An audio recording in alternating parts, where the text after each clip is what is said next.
What's up, y'all? It's Zach with Live Incorporating. We know. It's a Saturday.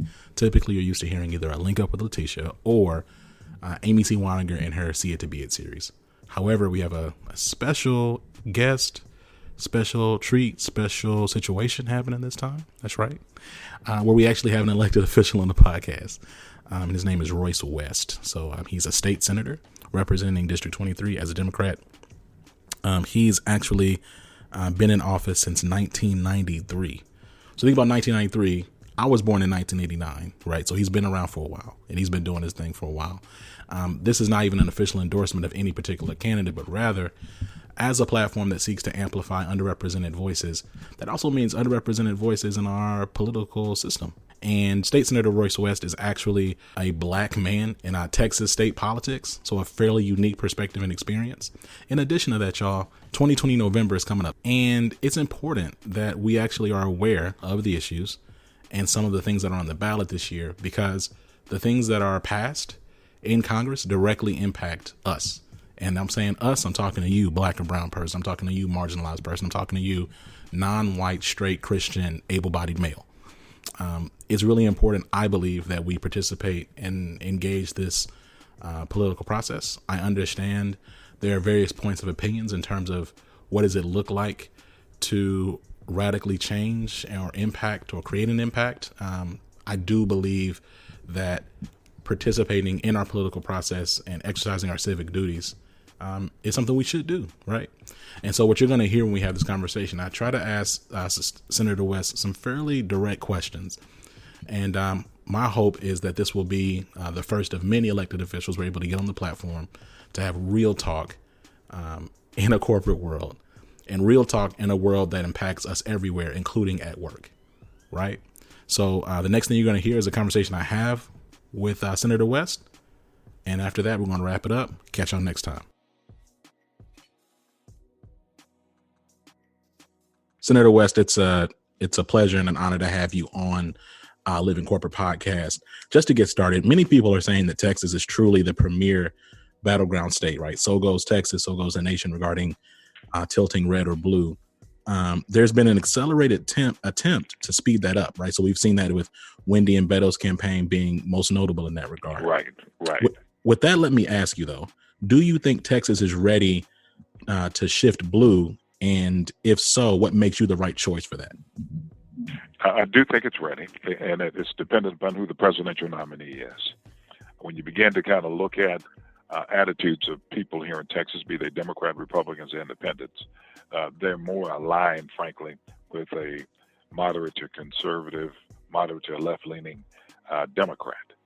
When you begin to look at gun issues, healthcare issues, those types of issues, which are important, women's issues, civil rights issues to all groups, those things are important to people.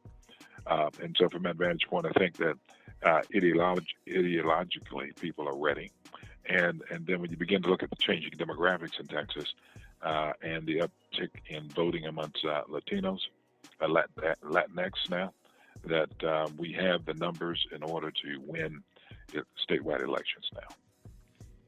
So, what has been the greatest advantage and maybe one of the bigger challenges in being a black man in Texas state politics?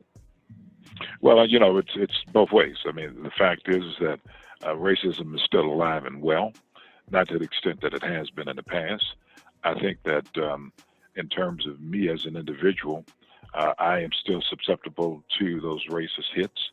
But I'm betting that most people will look at my track record in terms of things that I've done, and based on my experience, they'll know exactly what I'm going to be doing in the future concerning representing them on issues that are important to them, like healthcare, women's rights, education, criminal justice.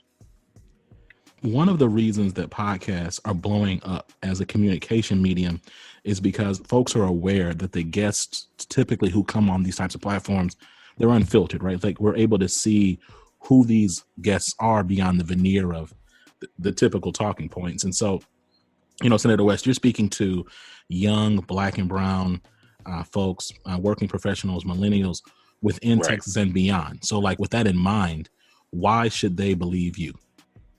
Well, I think, again, look at my track record. And let's just talk about issues unique to the audience here.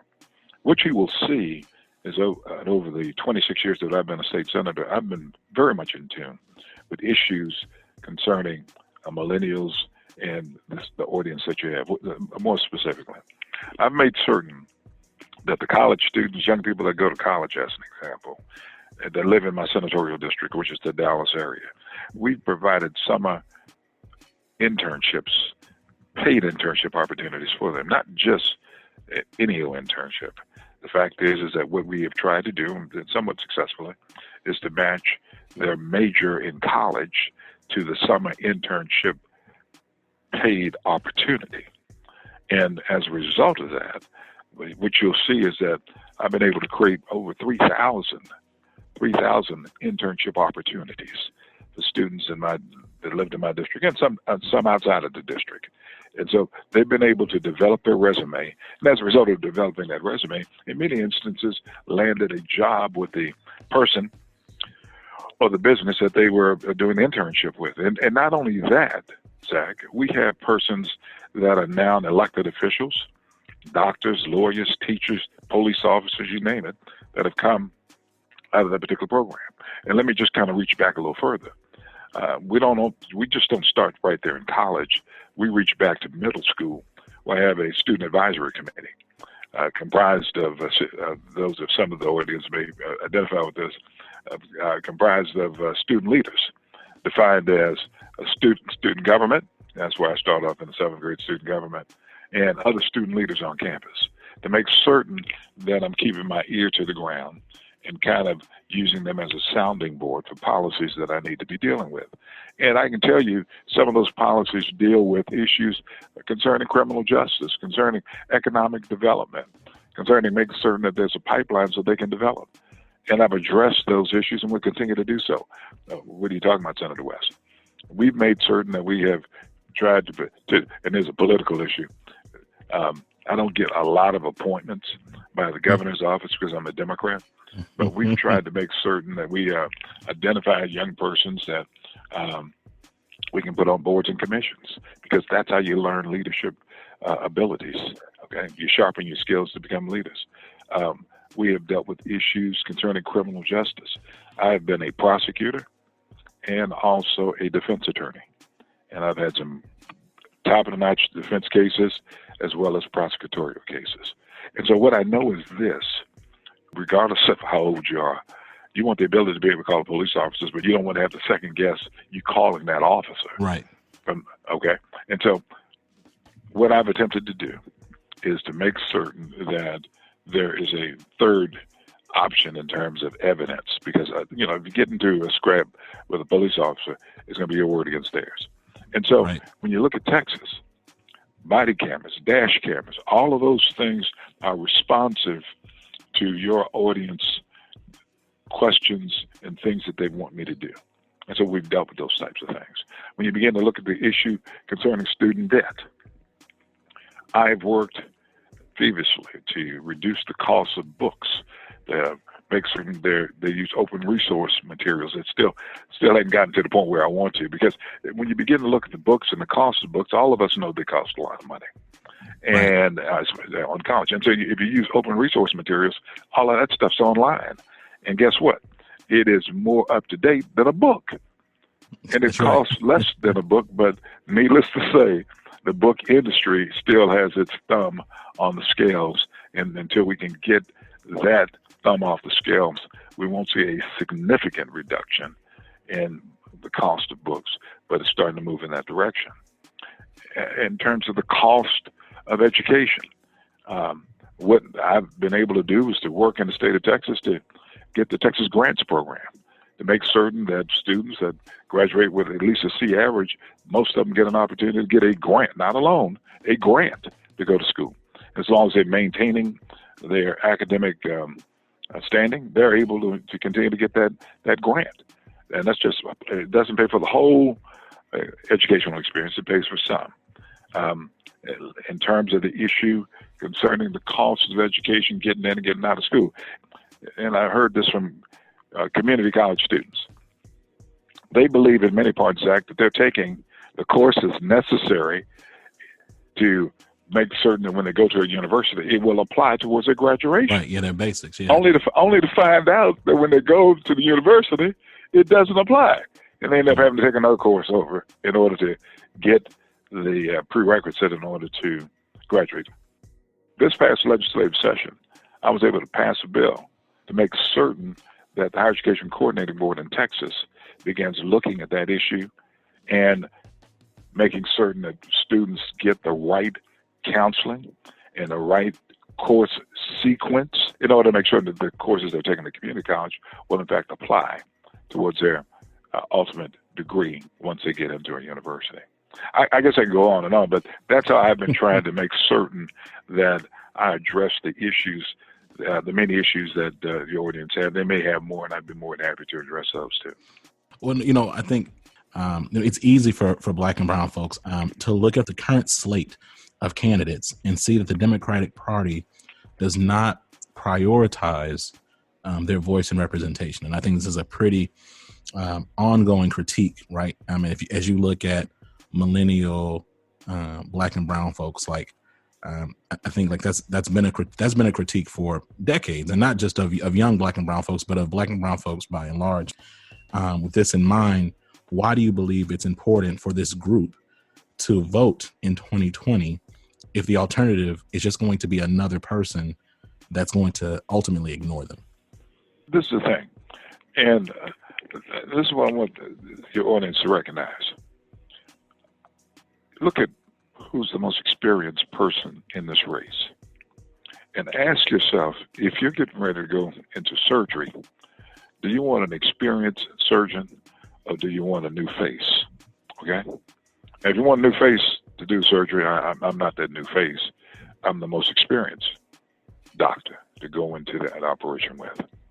And so you should want someone that does that has your back, that has a track record of dealing with issues that you think important. This election, and I kid you not, in terms of my lifetime, your lifetime, is the most important election that we have. Right. We are seeing our fundamental governmental institutions under severe attack. We have a person in office by the name of Donald Trump that has frankly demeaned the office of president. You have a president that's constantly called a liar each and every day. You have a U.S. Senator in the state of Texas, and probably many other states, that for some reason won't say anything at all.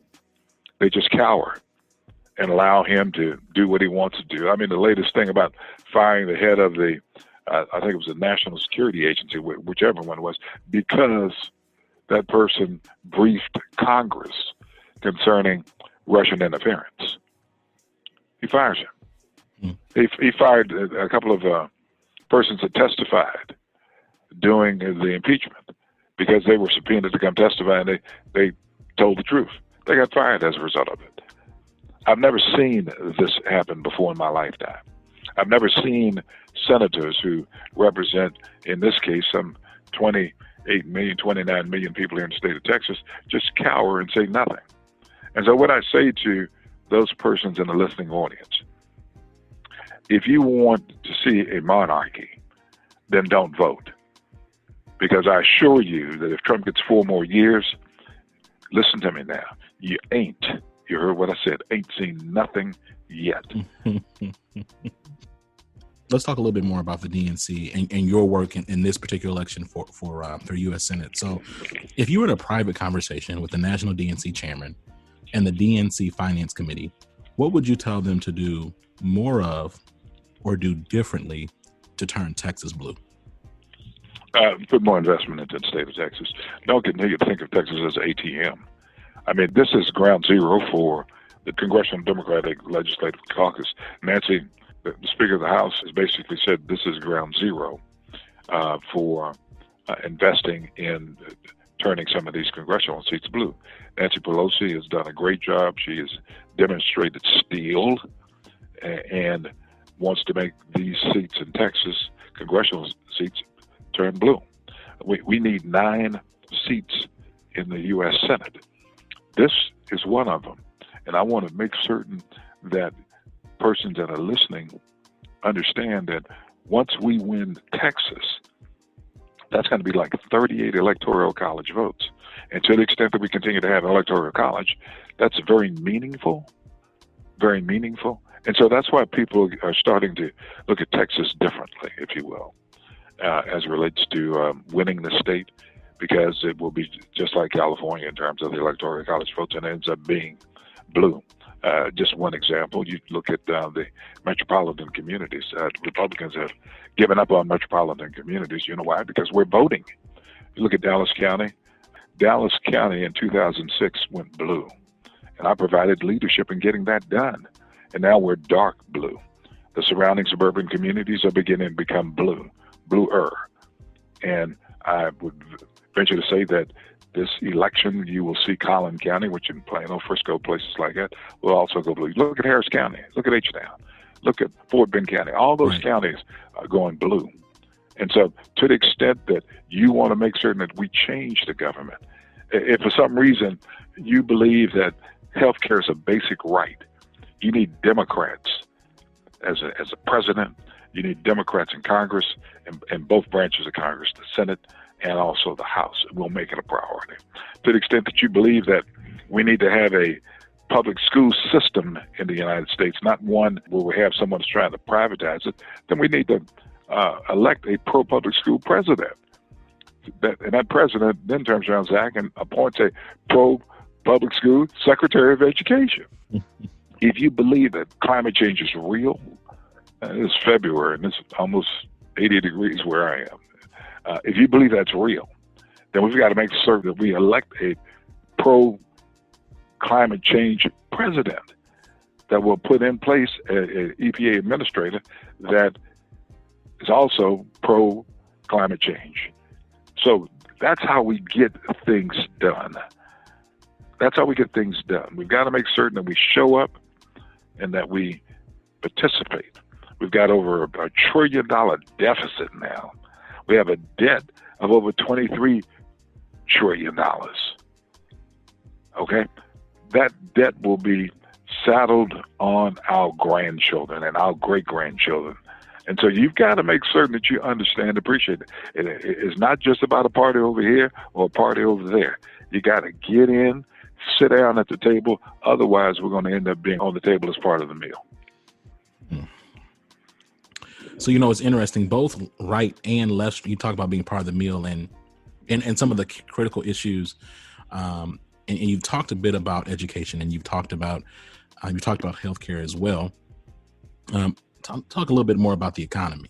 So both right and left mainstream punditry is describing our economy as healthy, but the actual facts show that the Black community has yet to recover from the recession in 2008, and overall that Black wealth is trending to $0 in the next 20 to 30 years.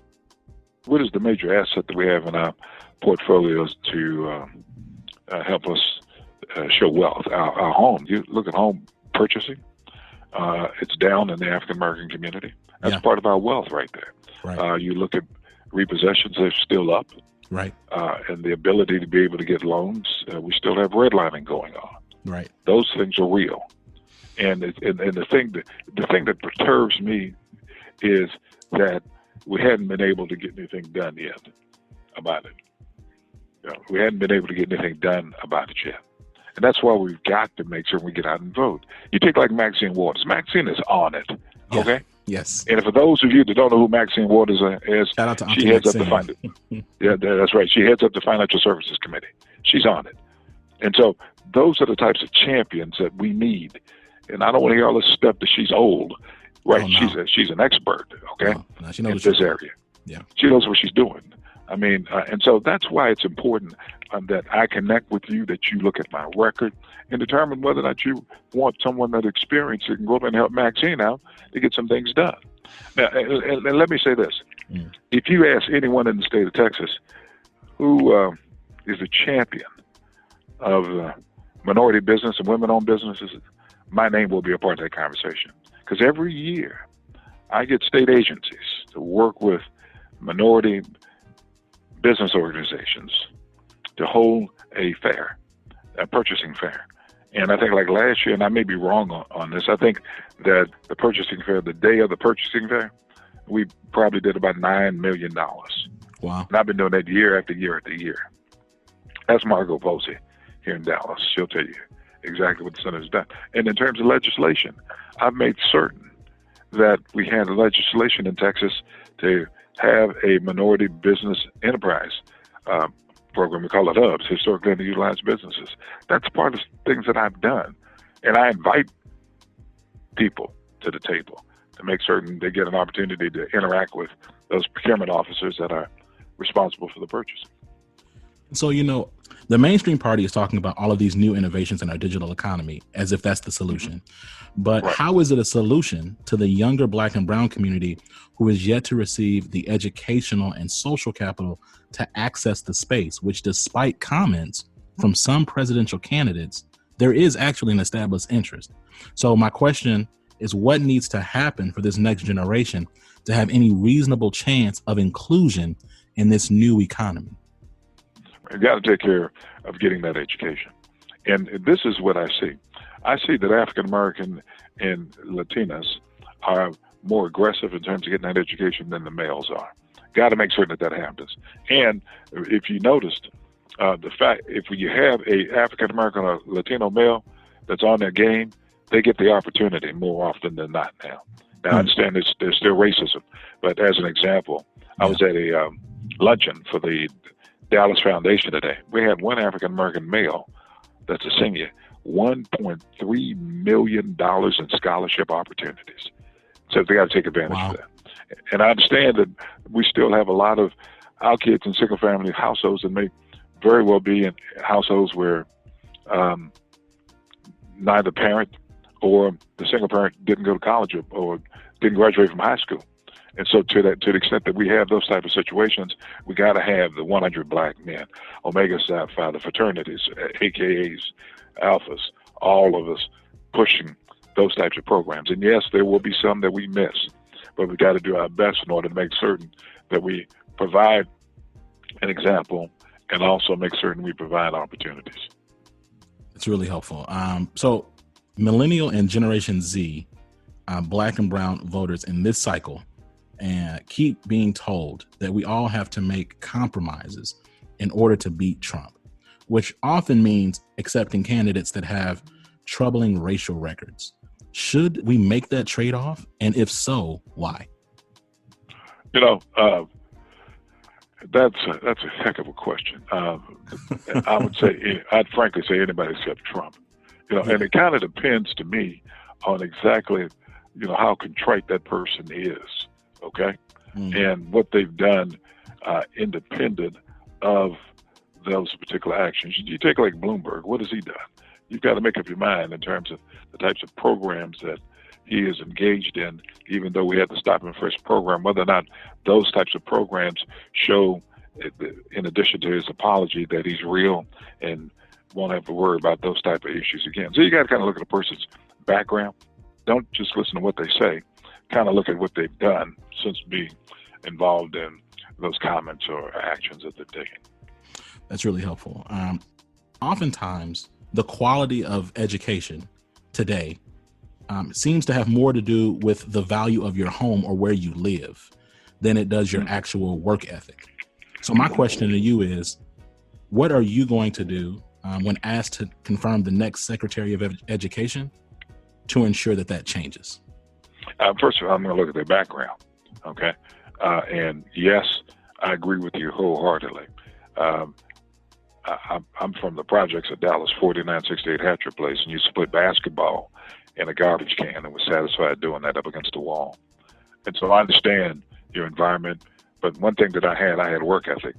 And, developing that early on helped me tremendously. I was a paper boy, I had 425 papers every day, not knowing that was developing the work ethic in me. And that helped me along the way. So you got to develop the work ethic. You got to make certain that you have mentors for a lot of these young men and women to make sure they understand that just because we fall down, we get up. And, if we fall down again, we get up again.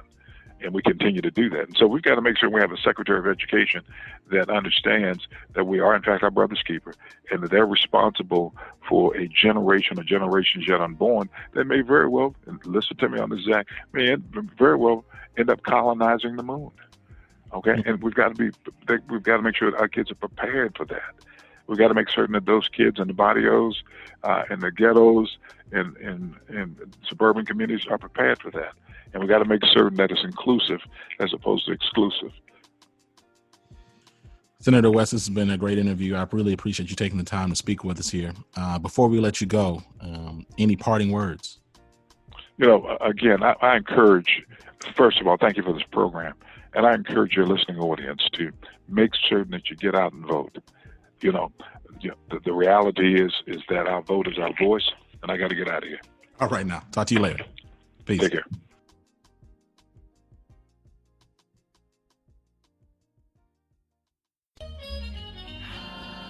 Living Corporate is a podcast by Living Corporate LLC. Our logo was designed by David Dawkins. Our theme music was produced by Ken Brown. Additional music production by Antoine Franklin for Musical Elevation. Post-production is handled by Jeremy Jackson. Got a topic suggestion? Email us at livingcorporatepodcast@gmail.com. You can find us online on Twitter, Facebook, Instagram, and living-corporate.com. Thanks for listening. Stay tuned.